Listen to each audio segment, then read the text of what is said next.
नमस्कार दोस्तों, मैं रोहन यादव आप सभी का एक बार फिर से मास्टर क्लासेस चैनल पर स्वागत करता हूं। दोस्तों, आज की टॉपिक है UGC net paper second unit number 8 से, जिसमें एक पॉइंट है दोस्तों दिया हुआ है मानव अधिकार। मैं आज दोस्तों मानव अधिकार पर चर्चा करूंगा और वेरी मोस्ट इम्पॉर्टेंट टॉपिक है ये, क्योंकि यहाँ से प्रश्न यूजीसी नेट के एग्ज़ाम में पूछा जाता है।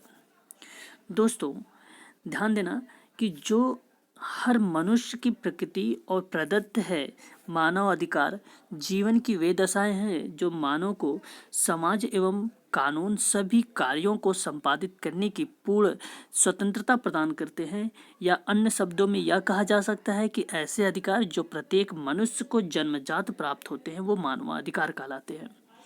बहुत ही इजी है दोस्तों इसकी डेफिनेशन। आप समझ सकते हैं कि मानव अधिकार, जैसा कि इसके नाम से ही इसका स्पष्टीकरण हो जाता है कि व्यक्तियों के अधिकार, राष्ट्र के नागरिकों का अधिकार, जिसके द्वारा इन्हें सभी क्षेत्रों में, यानी आप ये समझिए कि आर्थिक, राजनैतिक, सामाजिक में सभी प्रकार की स्वतंत्रता प्राप्त की जाती है। तो दोस्तों मानवाधिकार के तहत में रखा जाता है इसे। जब मनुष्य अपनी समाज समुदाय के सदस्यों से बनता है, आप सभी को पता है कि जब मनुष्य अपने समाज समुदाय में सदस्य बनाता है तो उसे इन अधिकारों की अत्यधिक आवश्यकता महसूस होती है। यानी दोस्तों अनेकों अधिकारों को आपस में मिलाकर, ठीक है, आपसी तालमेल बैठाकर मानव अधिकारों का निर्माण संभव हो सकता है। ये मानव अधिकार वे अधिकार होते हैं जो कि मनुष्य को जन्म के साथ ही स्वतः ही प्राप्त हो जाता है। यानी आप ये भी समझ सकते हो दोस्तों कि और वह इसके बिना मनुष्य ना होकर जानवर कहलाने लगता है। जब मानव को यह अधिकार प्रदान कर दिए जाए तो उन्हें किसी भी प्रकार के कार्य को करने में पूर्ण रूप से उसे स्वतंत्रता अनिवार्य मिल जाती है, यानी स्वतंत्रता उन्हें प्राप्त हो जाती है। आप दोस्तों ये भी समझ सकते हो कि कुछ क्षेत्रों में इसका भागीदारी निभाना वेरी मोस्ट इम्पोर्टेंट, यानी कंपलसरी, यानी अनिवार्य है। यदि आप अपने अधिकारों को गलत प्रयोग करते हैं तो इसे कानून के द्वारा सजा भी प्रदान की जाती है। याद रखना दोस्तों कि मानव अधिकारों के द्वारा मनुष्य की प्रतिभा की, उसकी कुशाग्र बुद्धि का पता चलता है, और सबसे बड़ी बात यह है कि वह इन अधिकारों के द्वारा अपनी आवश्यकताओं को पूरा करने में समर्थ हो जाता है। ठीक है दोस्तों, तो कुछ इम्पोर्टेंट चीज़ें हैं जो मैंने अभी आपको इस पे चर्चा किया है ताकि आप लोग इससे भूले ना कभी भी। और दूसरी चीज़ें यहाँ पर और एक इम्पोर्टेंट है, आप लोग नोट डाउन कर लीजिए कि संयुक्त राष्ट्र महासभा द्वारा 10 दिसंबर 1948 को सार्वभौमिक मानवाधिकार घोषणा पत्र जारी किया गया था। इसलिए प्रत्येक वर्ष 10 दिसंबर को अंतर्राष्ट्रीय मानवाधिकार दिवस के रूप में मनाया जाता है। तो ये भी चीज़ें आप लोगों को याद रखना है दोस्तों, ठीक है ना। देखिए कुछ इम्पोर्टेंट चीज़ें मैं सिर्फ आप लोगों को दोस्तों इम्पोर्टेंट पर ही बात करूँगा। जैसे यहाँ पे देखिए, संयुक्त राष्ट्र संघ की महासभा में जब मानवाधिकार की विश्वव्यापी घोषणा जारी की गई थी तो वह ऐसा समय था जब द्वितीय विश्व युद्ध की पीड़ा के त्रस्त मानवता शांति की मनोरम स्थली पाने की व्याकुल थी। तो घोषणा प्रपत्र में दोस्तों 30 अनुच्छेद भी थे जो एक लंबी और व्यापक प्रस्तावना के रूप में प्रस्तुत किया गया था। तो प्रस्तावना जो है दोस्तों संसार में स्वतंत्रता, न्याय, शांति की स्थापना का लक्ष्य रखती है। तो एग्जाम में पूछता है प्रस्तावना किससे संबंधित है, तो याद रखना दोस्तों स्वतंत्रता, न्याय, शांति की स्थापना का लक्ष्य रखती है। तो वेरी मोस्ट इम्पोर्टेंट ये 3 फैक्ट हैं, स्वतंत्रता, न्याय और शांति। ठीक है दोस्तों मानवाधिकार के जो 30 अनुच्छेद हैं वो इस प्रकार हैं कि अनुच्छेद नंबर 1 में कहा जा रहा है दोस्तों कि सभी मनुष्य जन्म से गरिमा तथा अधिकारों की दृष्टि से स्वतंत्र एवं समान है। इन्हीं बुद्धि और अंतः चेतना प्रदान की गई है और इन्हें परस्पर भ्रातृत्व से कार्य करना चाहिए। तो ये मानवाधिकार का दोस्तों फर्स्ट अनुच्छेद है। ठीक है, मैं अनुच्छेद पे आप लोगों को अलग से वीडियो बना के दूंगा। ठीक है दोस्तों, मनुष्य के प्राकृतिक अधिकार मानव को माना गया है। मानव अधिकार मानव गरिमा के साथ ही प्रारंभ होते हैं। यह बात वियना द्वारा एक घोषणा पत्र में कही गई है। मानव अधिकारों और मौलिक स्वतंत्रता के मनुष्य केंद्रीय मनुष्य होते हैं और मानव अधिकार की संकल्पना व उससे जुड़ी समस्याओं की व उनकी आलोचनाओं का करना अनिवार्य हो जाता है, जिससे सामाजिक कार्यों के लिए मानव अधिकारों का आधार विकसित हो सके। ठीक है दोस्तों, तो याद रखना कि मानव अधिकार के जिन चीज़ों पर बात की जाएगी वहाँ पर सबसे मोस्ट इम्पोर्टेंट है दोस्तों कि मानव अधिकार का मानव गरिमा के साथ प्रारंभ होता है। ये चीज़ें सबसे इम्पोर्टेंट है। ठीक है, याद रखना कि मानव अधिकारों के कार्यकर्ताओं के द्वारा इन्हें न्यायपूर्वक से बनाया जाता है, जिससे किसी भी नागरिक के साथ किसी भी प्रकार का भेदभाव ना हो पाए। तो ये चीज़ें भी आप लोगों को ध्यान में रखना है दोस्तों। ठीक है, हम बात करते हैं अब मानवाधिकार के कुछ पीढ़ियों पर चर्चा करेंगे। ठीक है, मानवाधिकार के दोस्तों कुल टोटल 3 पीढ़ियां हैं। मैं अभी आप लोगों को उस पर चर्चा करता हूँ। थोड़ा सा बेसिक कॉन्सेप्ट समझा दूँ कि 10 दिसंबर 1948 मानवाधिकार के इतिहास का एक शुभ दिन था। अब कोई भी मैंने आपको चर्चा कर ही चुका हूँ, जिसमें मानवाधिकार के सार्वजनिक घोषणा पत्र की भूमिका संयुक्त राष्ट्र जनरल असेंबली में की गई थी। उद्देश्य था दोस्तों उसका ये कि पुरुषों व महिलाओं के समान अधिकारों या मनुष्यों की प्रतिष्ठा, उनका मान सम्मान व राष्ट्र के बड़े व छोटे में विश्वास की जो मौलिक अधिकारों की है वो पुनः पुष्टि करना ही दोस्तों ये मानवाधिकार के तहत घोषणा पत्र में इसकी भूमिका में जनरल असेंबली यानी संयुक्त राष्ट्र जनरल असेंबली में ये बात पर चर्चा की गई थी दोस्तों। तो याद रखना उद्देश्य से प्रश्न पूछे जाते हैं। तो उद्देश्य क्या बनाया गया था कि पुरुषों और महिलाओं के समान अधिकार, मनुष्यों की प्रतिष्ठा एवं उसका मान सम्मान, राष्ट्र के बड़े व छोटे में विश्वास तथा मौलिक अधिकारों की पुनः पुष्टिकरण करना। ठीक है, तो ये चीज़ें याद रखना इम्पोर्टेंट है। चलिए आप लोग नोट डाउन कर लीजिए मानव अधिकार की 3 पीढ़ियों के बारे में। यहाँ से प्रश्न पूछा जा सकता है दोस्तों पहली पीढ़ी, दूसरी पीढ़ी, तीसरी पीढ़ी, ये मैं बात कर रहा हूँ मानव अधिकार के इन 3 पीढ़ियों का वर्णन कर रहा हूँ दोस्तों, जो इम्पोर्टेंट है। देखिए इसका नाम था पहले पीढ़ी का नागरिक और राजनीतिक अधिकार। दोस्तों मानवाधिकार की पहली पीढ़ी को नागरिक और राजनीतिक अधिकार से नाम से जाना गया और इस पीढ़ी में मानव की जो स्वतंत्रता था दोस्तों वो ज़्यादा ध्यान रखा गया और इस पीढ़ी में ही मानव के प्राकृतिक अधिकार भी होते थे जो उन पर ज़्यादा ध्यान दिया जाता था, जैसे कि संगठित होने पर, बोलने का, आंदोलन करने का, कानून के समक्ष समानता, बिना किसी भेदभाव के सभी के समान व्यक्ति के जन्म के प्रति अधिकारों को पूर्ण रूप से सुरक्षा का दायित्व राष्ट्र को सौंपा जाता था। तो ये चीज़ें याद रखना। यहाँ इसकी उत्पत्ति हुई थी दोस्तों उदारवाद से और उदाहरण था दोस्तों इसका जैसे वोट देने, मुक्त रूप से बोलने, निष्पक्ष व्यवहार, उत्पीड़न दुर्व्यवहार से मुक्ति, कानून की सुरक्षा। और नेक्स्ट था दोस्तों एजेंसी संस्था प्रथम पीढ़ी की, तो विधिक, क्लिनिक और एमनेस्टी इंटरनेशनल और ह्यूमन राइट्स और वॉच शरणागत कार्य थे। प्रभावी व्यवसाय आता है दोस्तों विधि और कानून था और समूह कार्य आता है वकालत, शरणागत कार्य और शरण स्थान की तलाश करने के वाले या कैद सुरक्षा इत्यादि ये आते थे दोस्तों पहली पीढ़ी के अंतर्गत मानवाधिकार के। अगर दोस्तों अगर मैं दूसरी पीढ़ी के बारे में चर्चा करूं तो यहाँ पर यह है कि मानवाधिकार की जो दूसरी पीढ़ी है वो सकारात्मक अधिकार के रूप में भी जानी गई थी। तो इसका दोस्तों नाम था आर्थिक, सामाजिक और सांस्कृतिक अधिकार। इसकी उत्पत्ति दोस्तों समाजवाद, सामाजिक प्रजातंत्र से था। इसका उदाहरण था दोस्तों शिक्षा, आवास, स्वास्थ्य, रोजगार और पर्याप्त आय, सामाजिक सुरक्षा आदि के अधिकार से था। अगर मैं दोस्तों इसकी एजेंसी संस्था के बारे में बात करूं तो हितकारी राष्ट्र, वेलफेयर ट्रस्ट, स्टेट और तीसरा क्षेत्र था दोस्तों निजी बाजार कल्याण। तो इन 3 क्षेत्रों के बारे में इसमें जानकारी दी गई थी। द्वितीय पीढ़ी में दोस्तों अगर प्रभावी कोई व्यवसाय था द्वितीय पीढ़ी का, तो सामाजिक कार्य था। जो आप सभी को पता है कि दूसरी पीढ़ी के अंतर्गत सामाजिक, आर्थिक, सांस्कृतिक अधिकारों का समावेश था।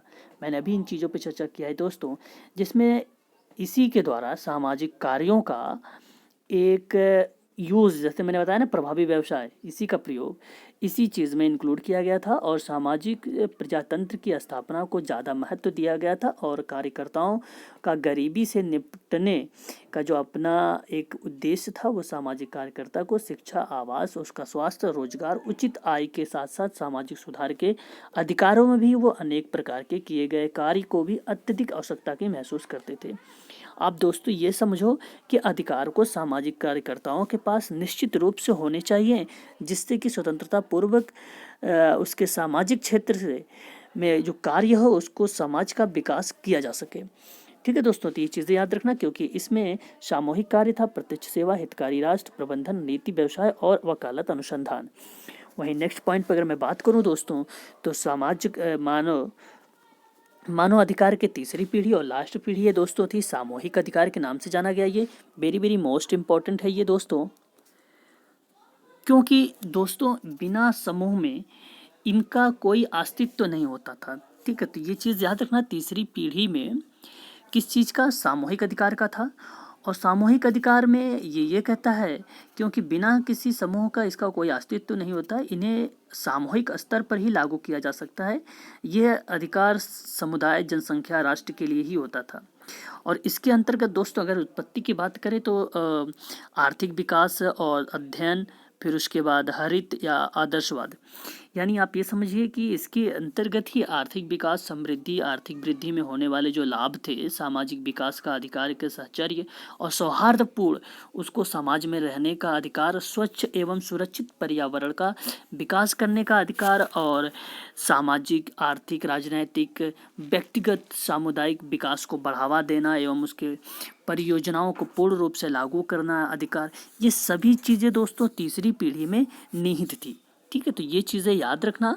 और मैं नेक्स्ट बात करता हूँ, जैसे यहाँ के उदाहरण थे इसके मैंने अभी भी चर्चा कर चुका हूँ। आर्थिक विकास, समृद्धि, आर्थिक वृद्धि में हितों, सामाजिक सौहार्द, स्वास्थ्य, पर्यावरण, स्वच्छ आयु, ये वायु, ये सभी चीज़ों के बारे में इसमें दी गई थी। और NGO थी, यानी संस्था थी दोस्तों, इसकी एजेंसी थी कि आर्थिक विकास संस्थाएं, सामुदायिक परियोजना और ग्रीन पीस इत्यादि। ठीक है, प्रभावी व्यवसाय दोस्तों इसके सामुदायिक विकास से रिलेटेड था। और सामुदायिक विकास आप अच्छी तरीके से समझते हैं कि सामुदायिक विकास के साथ साथ इसके साथ दोस्तों सामाजिक कार्यों व उसके व्यवसायों को काफ़ी प्रभाव दिखाई दी थी।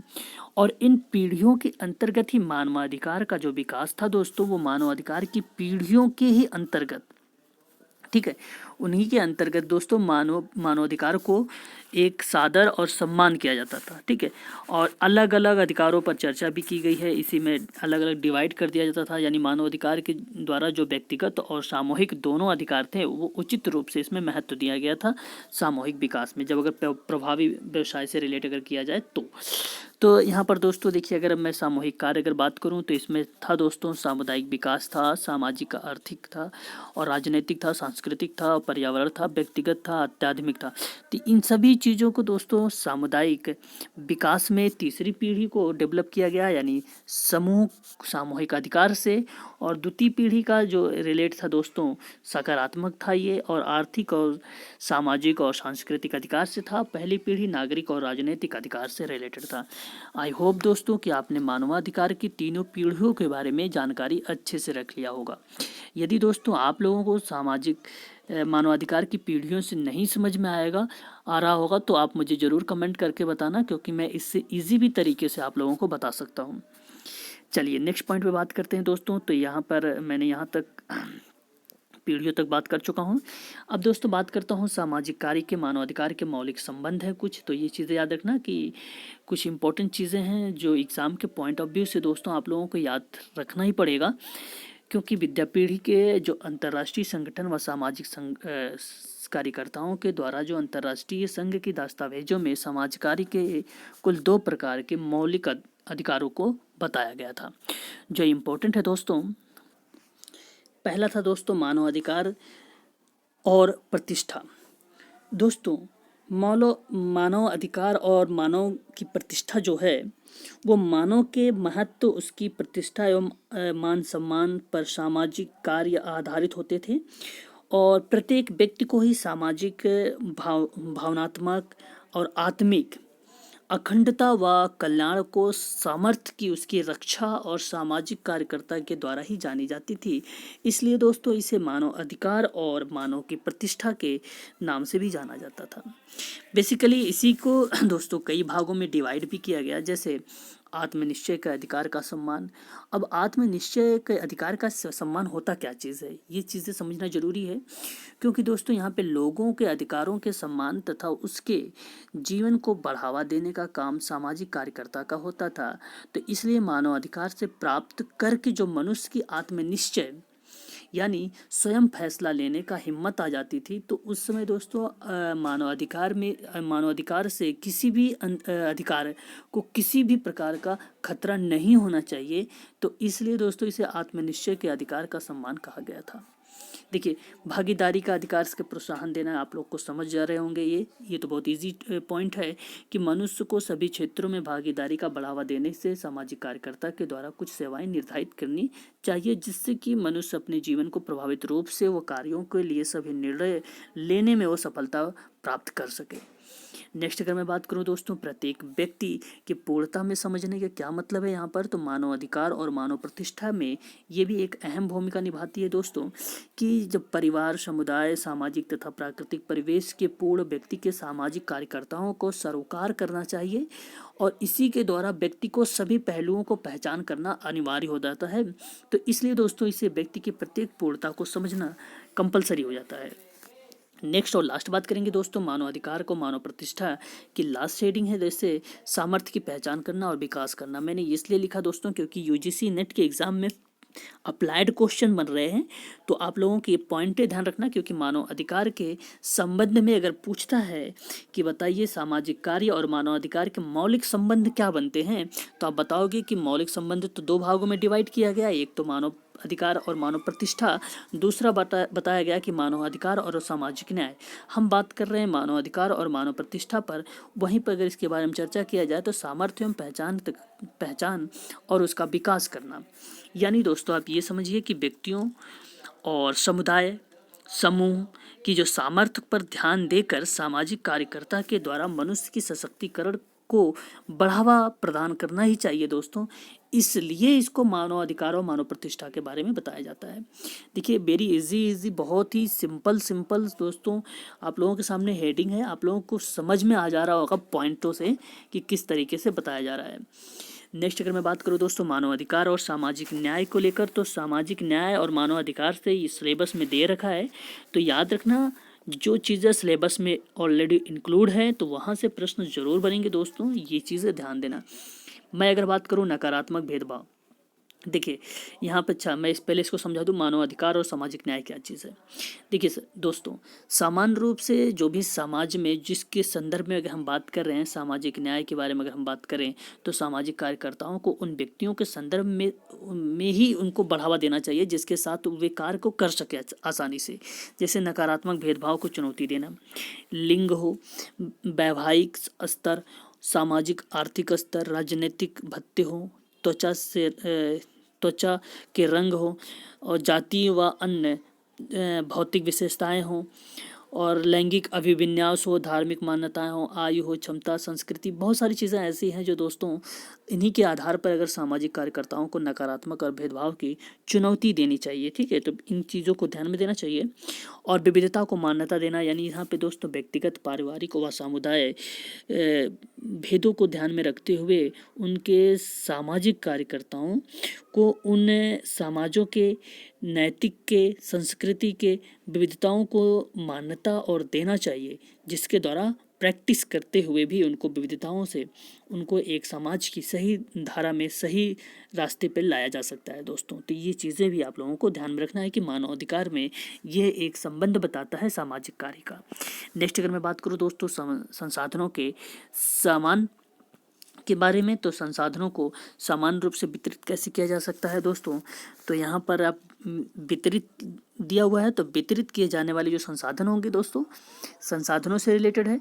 तो आपको समझ जाना है कि सामाजिक कार्यकर्ता के द्वारा यह सुनिश्चित कर लेना चाहिए कि संसाधन आवश्यकता है और उचित प्रकार के वितरण हो रहा है या नहीं हो रहा है। तो ये मानव अधिकार का एक सामाजिक कार्य में एक अहम भूमिका निभाती है। नेक्स्ट बात करें दोस्तों, अनुचित नीतियों और प्रथाओं को चुनौती देना।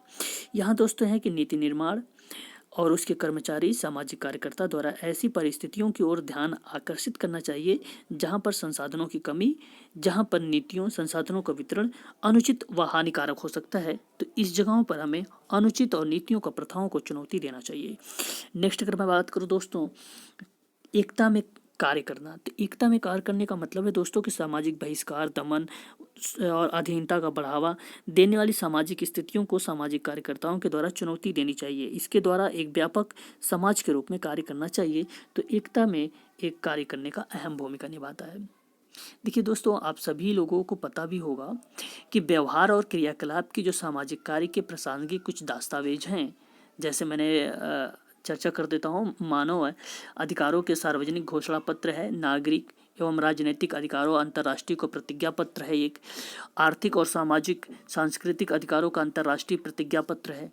चौथा है दोस्तों, अगर मैं बात करूं, महिलाओं के प्रति सभी प्रकार के भेदभाव का उन्मूलन की उपसंधि है और बाल अधिकारों की उपसंधि है, स्थानीय एवं जनजातीय उपसंधि है। ये सभी चीज़ें दोस्तों जो मैंने बताया है, ये निश्चयात्मक और कथनात्मक प्रैक्टिस के द्वारा से ही सामाजिक कार्यों में सशक्त करने का एक मानवाधिकार जो है मजबूती प्रदान करता है। हम देखो मानवाधिकार के बारे में बात कर रहे हैं, तो दोस्तों मानवाधिकार से ही रिलेटेड आप लोगों से फैक्ट बताएंगे, ये इंपॉर्टेंट सारी चीज़ें हैं, ठीक है ना। तो देखिए अब 1941 को अमेरिकी कांग्रेस ने अमेरिका के राष्ट्रपति रूजवेल्ट ने मानव को 4 स्वतंत्र अधिकारों के रूप में प्रदान करने का समर्थन प्रदान किया था। तो ये चीज़ें याद रखना दोस्तों। और नेक्स्ट अगर मैं बात करूं कि यहाँ पे विश्व शांति तथा सुरक्षा को बनाए रखने के लिए वर्ष 1944 यानी 1944 में अंतर्राष्ट्रीय संगठन की स्थापना के साथ साथ यह भी कहा गया था कि मानव अधिकारों को प्रोत्साहित करने के लिए कुछ बुनियादी उद्देश्य को स्वीकार किया जाना चाहिए।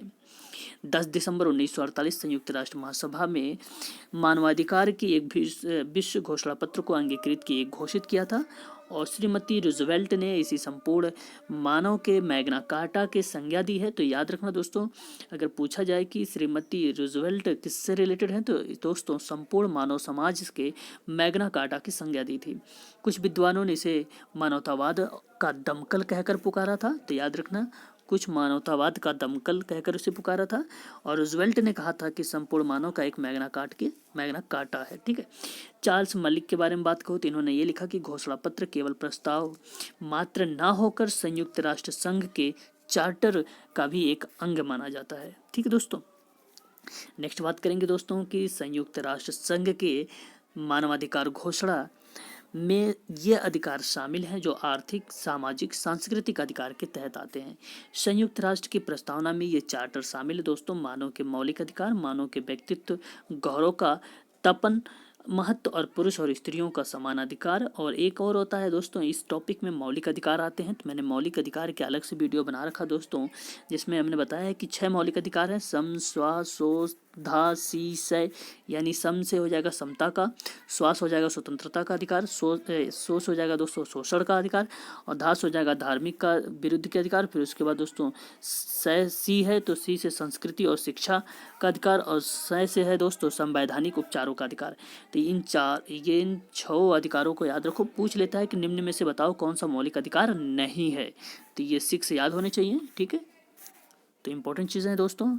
और आई होप दोस्तों कि आप लोगों को वीडियो पसंद आई होगी। अगर पसंद आई है दोस्तों तो कमेंट करके ज़रूर मुझे बताना, ठीक है। मिलता हूँ दोस्तों नेक्स्ट वीडियो में, तब तक के लिए जय हिंद, जय भारत।